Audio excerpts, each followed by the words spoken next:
Next up, I've got The Conscience of the King. I like this one a lot. Okay, so at this stage in the show, we're getting to the strong material.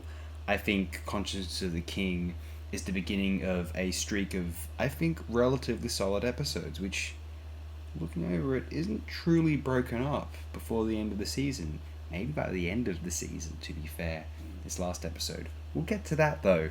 The Conscience of the King is an interesting piece.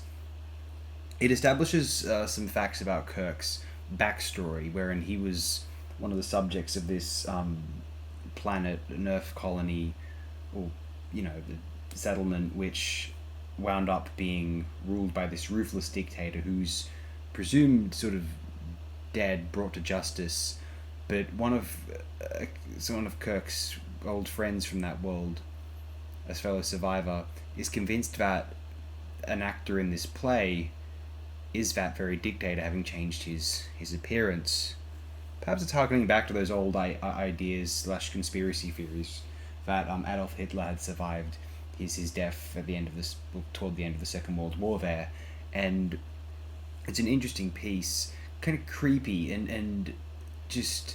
I found it's slightly a far fetched plot. Like, put it like this: it's not the kind of plot that would exist in a Star Trek program now, or even in the sort of next gen Deep Space Nine era. Next Gen got pretty stupid. They would stoop to this level, to be fair, probably, especially if it involved like Riker or something like that.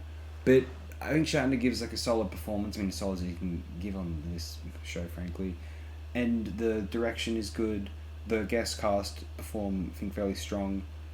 I think it's got a good script in general. Again, it's very entertaining when watching it, and just sort of, there is a palpable sense of, wanting to know what will happen next and being quite engaged with the episode.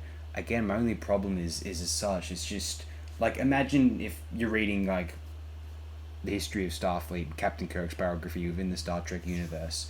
You'd be like, holy shit, so the dictator of this planet went undercover as an actor and then managed to, like, sort of, by coincidence and circumstance, effectively, partly, wind up with three survivors of his murderous regime, under his belt, effectively, and given in a position where he can and does kill some of them, and then one of them happens to be Kirk. Like, this is a major event in Kirk's life story. This is a major event in, like, Starfleet history, where, like, hey, did you know that, like, Kirk was a victim of that dictator, and then when, and it was also the one who, found him out when they realized he'd faked his death and gone undercover. It's just like, that's a big event, you know what I mean?